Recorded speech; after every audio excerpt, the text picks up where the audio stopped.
You are watching Philippa Pedagogics YouTube channel. Try our test series and prep courses and boost your examination preparation.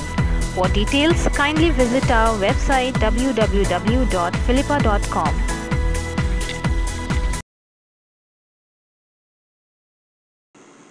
जीव द्रव्य का नामकरण पुरकिंसे के द्वारा सन 1839 ईस्वी में किया गया।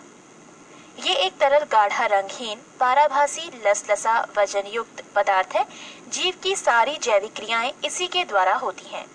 हेक्सले के अनुसार जीव द्रव्य प्रोटोप्लाज्म जीवन का भौतिक आधार है। जीव द्रव्य दो भागों में बटा होता है। एक कोशिका द्रव्य साइटोप्लाज्म, ये कोशिका में केंद्रक एवं कोशिका झिल्ली के बीच रहता है।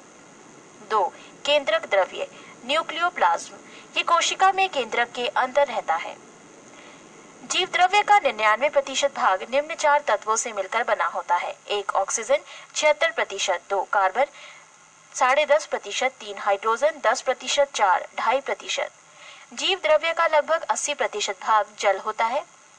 जीव द्रव्य में अकार्बनिक एवं कार्बनिक यौगिकों का अनुपात 81:19 का होता है। पृष्ठ 367। कोशिका सेल जीवन की सबसे छोटी कार्यात्मक एवं संरचनात्मक इकाई है। कोशिका के अध्ययन के विज्ञान को काइटोलॉजी कहा जाता है। कोशिका शब्द का प्रयोग सर्वप्रथम अंग्रेज वैज्ञानिक रॉबर्ट हुक ने सन 1665 ईस्वी में किया था। सबसे छोटी कोशिका जीवाणु माइक्रोप्लाज्म गैलीसेप्टिकमा की है। सबसे लंबी कोशिका तंत्रिका तंत्र की कोशिका है। सबसे बड़ी कोशिका शुतुरमुर्ग के अंडे की कोशिका है। कोशिका सिद्धांत का प्रतिपादन 1838 से 39 ईस्वी श्लाइडेन और श्वान ने किया। कोशिका सिद्धांत की मुख्य बातें इस प्रकार हैं। 1. प्रत्येक जीव की उत्पत्ति एक कोशिका से होती है। 2. प्रत्येक जीव का शरीर एक या अनेक कोशिकाओं का बना होता है। 3. प्रत्येक कोशिका एक स्वाधीन इकाई है, तथापि सभी कोशिकाएं मिलकर काम करती हैं। फलस्वरूप एक जीव का निर्माण होता है। 4.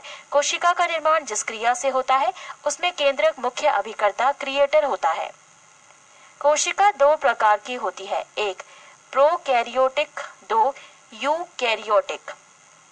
प्रोकैरियोटिक कोशिका, इन कोशिकाओं में हिस्टोन प्रोटीन नहीं होता है, जिसके कारण प्रोटीरियन नहीं बन पाता है।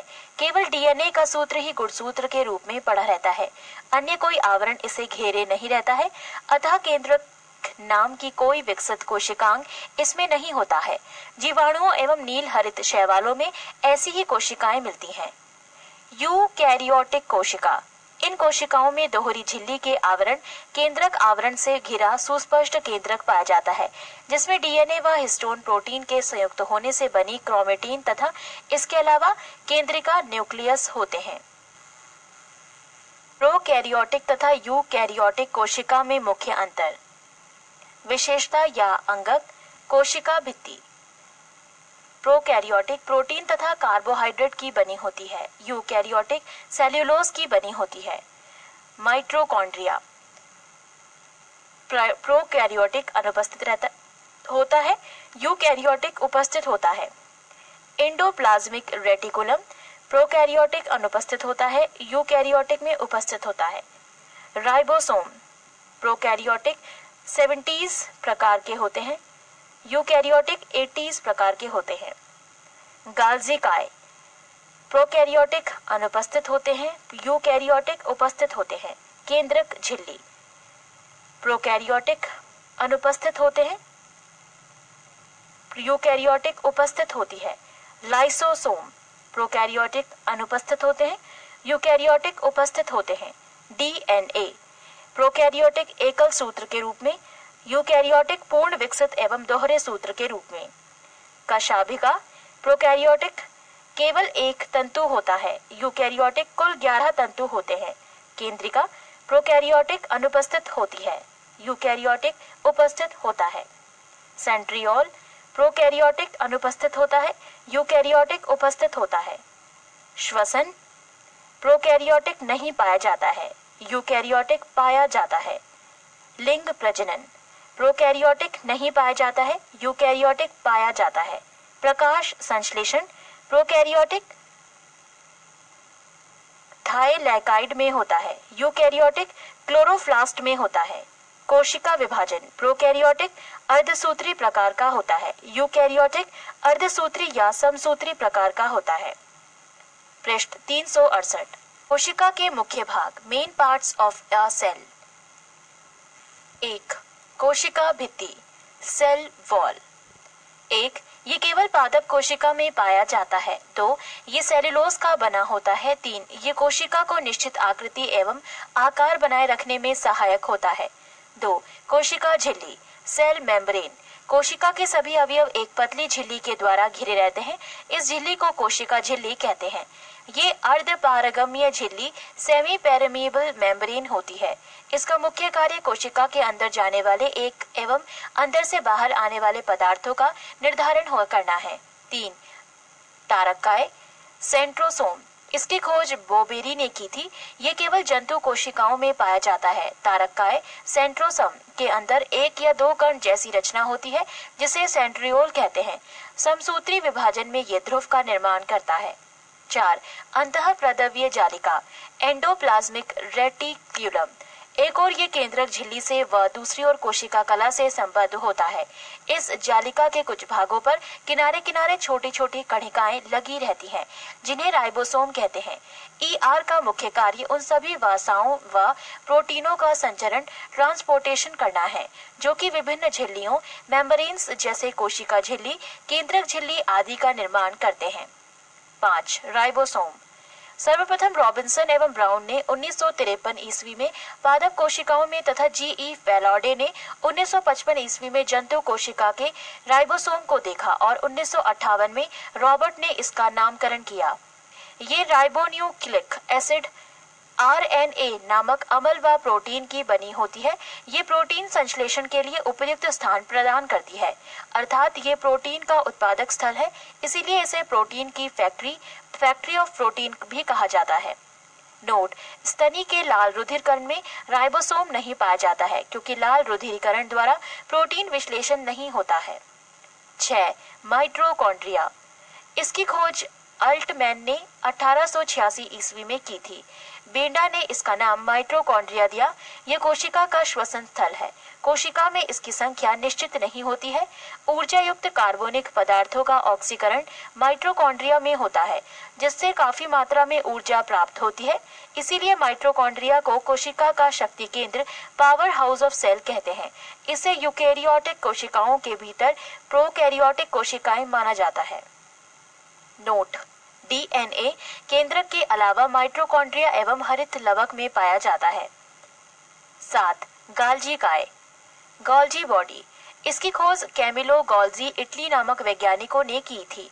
ये सूक्ष्म नलिकाओं ट्यूबलेस के समूह एवं थैलियों का बना होता है। गाल्जी कॉम्प्लेक्स में कोशिका द्वारा संश्लेषित प्रोटीनों व अन्य पदार्थों की पुटिकाओं के रूप में पैकिंग की जाती है।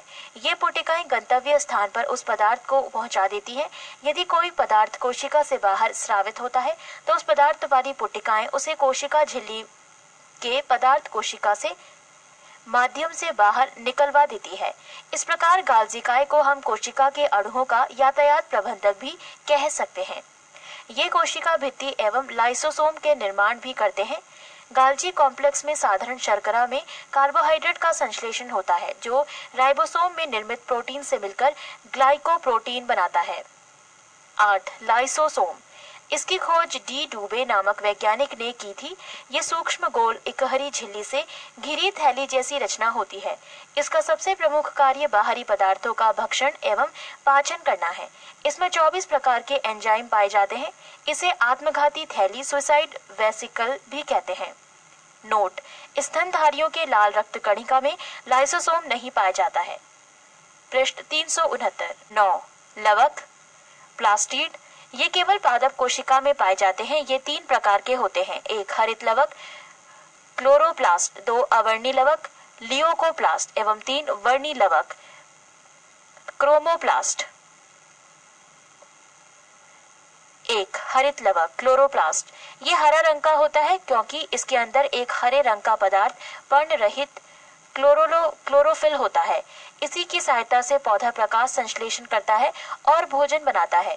इसलिए हरित लवक को पादप कोशिका की रसोई कहते हैं। नोट: पत्तियों का रंग पीला उनमें कैरोटीन के निर्माण होने के कारण होता है। 2. अवर्णी लवक लियोकोप्लास्ट, ये रंगहीन लवक है। ये पौधे के उन भागों की कोशिकाओं में पाया जाता है जो सूर्य के प्रकाश से वंचित है, जैसे कि जड़ों में, भूमिगत तनों आदि में ये भोज्य पदार्थों का संग्रह करने वाला लवक है। 3. वर्णी लवक क्रोमोप्लास्ट, ये रंगीन लवक होते हैं जो प्रायः लाल, पीले, नारंगी रंग के होते हैं। ये पौधे के रंगीन भाग जैसे पुष्प, फल भित्ति, बीज आदि में पाए जाते हैं। वर्णी लवक के अन्य उदाहरण टमाटर में लाइकोपेन, गाजर में कैरोटीन, चुकंदर में विटानिन। 10. रस घानी वैक्यूलिस, ये कोशिका की निर्जीव रचना है। इसमें तरल पदार्थ भरी होती है। जंतु कोशिकाओं में ये अनेक व बहुत छोटी होती है, परंतु पादप कोशिका में प्रायः बहुत बड़ी और केंद्र में स्थित होती है। 11. केंद्रक न्यूक्लियस, ये कोशिका का सबसे प्रमुख अंग होता है। ये कोशिका के प्रबंधक के समान कार्य करता है। केंद्रक द्रव्य में धागे नुमा पदार्थ जाल के रूप में बिखरा दिखलाई पड़ता है। इसे क्रोमैटिन कहते हैं। ये प्रोटीन एवं डीएनए डिऑक्सी राइबोन्यूक्लिक एसिड का बना होता है। कोशिका विभाजन के समय क्रोमेटिन सिकुड़कर अनेक मोटे व छोटे धागे के रूप में संगठित हो जाते हैं। इन धागों को गुणसूत्र क्रोमोसोम कहते हैं। प्रत्येक जाति के जीवधारियों में सभी कोशिकाओं के केंद्रक में गुणसूत्र की संख्या निश्चित होती है। जैसे मानव में 23 जोड़ा, चिंपांजी में 24 जोड़ा, बंदर में 21 जोड़े। प्रत्येक गुणसूत्र में जेली के समान एक गाढ़ा भाग होता है जिसे मैट्रिक्स कहते हैं। मैट्रिक्स में 2 परस्पर लिपटे महीन एवं कुंडलित सूत्र दिखलाई पड़ते हैं जिन्हें क्रोमैनिमेटा कहते हैं। प्रत्येक क्रोमैनिमेटा एक अर्ध गुणसूत्र क्रोमेटिड कहलाता है। इस प्रकार प्रत्येक गुणसूत्र 2 क्रोमेटिडों का बना होता है। दोनों क्रोमेटिडो एक निश्चित स्थान पर एक दूसरे से जुड़े होते हैं जिसे सेंट्रोमियर कहते हैं। गुणसूत्रों पर बहुत से जीन स्थित होते हैं जो एक पीढ़ी से दूसरी पीढ़ी तक लक्षणों को हस्तांतरित करते हैं और हमारे आनुवांशिक गुणों के लिए उत्तरदायी होते हैं। क्योंकि ये जीन गुणसूत्रों पर स्थिर होते हैं एवं गुणसूत्रों के माध्यम से ही पीढ़ी दर पीढ़ी हस्तांतरित होते हैं, इसीलिए गुणसूत्रों को वंशागति का वाहक कहा जाता है। क्रोमैटिन के अलावा केंद्रक में एक सघन घोल रचनाएं दिखलाई पड़ती हैं। इसे केंद्रिका न्यूक्लियस कहते हैं। इसमें राइबोसोम के लिए आरएनए राइबोन्यूक्लिक एसिड का संश्लेषण होता है। डीएनए एवं आरएनए की संरचना। डीएनए की अधिकांश मात्रा केंद्रक में होती है, यद्यपि इसकी कुछ मात्रा माइटोकॉन्ड्रिया तथा हरित लवक में भी होती है। डीएनए पॉलीन्यूक्लियोटाइड होते हैं। Polynucleotide chain DNA nucleotide, nucleoside, phosphate, nucleoside, sugar and base, क्षार। पृष्ठ 370। क्षार बेस। डीएनए में उपस्थित क्षार 4 प्रकार के होते हैं। एडिनिन बराबर A, गुआनिन बराबर G, थायमिन बराबर T तथा साइटोसिन बराबर C। डीएनए में अणु संख्या के आधार पर एडेनिन सदैव थायमिन से, साइटोसिन सदैव गुआनिन से जुड़ा रहता है। एडेनिन व थायमिन के बीच 2 हाइड्रोजन आबंध तथा साइटोसिन व गुआनिन के बीच 3 हाइड्रोजन आबंध होते हैं। यानी A बराबर T, G, यहाँ 3 डैश दिए गए हैं, यानी G 3 डैश C।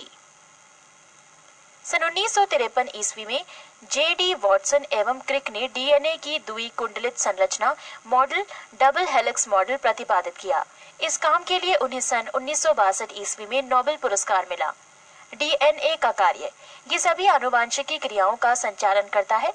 जीन इसकी इकाई है। ये प्रोटीन संश्लेषण को नियंत्रित करता है। आरएनए का निर्माण, ट्रांसक्रिप्शन। डीएनए से ही आरएनए का संश्लेषण होता है। इस क्रिया में डीएनए की एक श्रृंखला पर आरएनए की न्यूक्लियोटाइड आकर जुड़ जाती है। इस प्रकार एक अस्थायी डीएनए या आरएनए संकर का निर्माण होता है। इसमें नाइट्रोजन बेस थायमिन के स्थान पर यूरेसिल होता है। कुछ समय बाद आरएनए की समजात श्रृंखला अलग हो जाती है। आरएनए 3 प्रकार के होते हैं। 1 R-RNA राइबोसोमल आरएनए, ये राइबोसोम पर लगे हो रहते हैं और प्रोटीन संश्लेषण में सहायता करते हैं। 2 tRNA ट्रांसफर आरएनए, ये प्रोटीन संश्लेषण में विभिन्न प्रकार के अमीनो अम्लों को राइबोसोम पर लाते हैं जहां पर प्रोटीन बनता है। नोट: प्रोटीन बनने की अंतिम क्रिया को ट्रांसलेशन कहते हैं।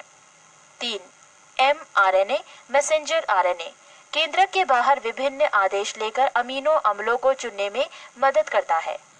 डीएनए एवं आरएनए में मुख्य अंतर। डीएनए इसमें डीऑक्साइराइबोज शर्करा होती है, आरएनए इसमें शर्करा राइबोज होती है। 2. इसमें बेस एडेनिन, गुआनिन, थायमीन एवं साइटोसिन होते हैं। आरएनए इसमें बेस थायमीन की जगह यूरेसिल आ जाता है। 3. ये मुख्यतः केंद्रक में पाया जाता है। आरएनए ये केंद्रक एवं कोशिका द्रव्य दोनों में पाया जाता है। पादप एवं जंतु कोशिका में मुख्य अंतर।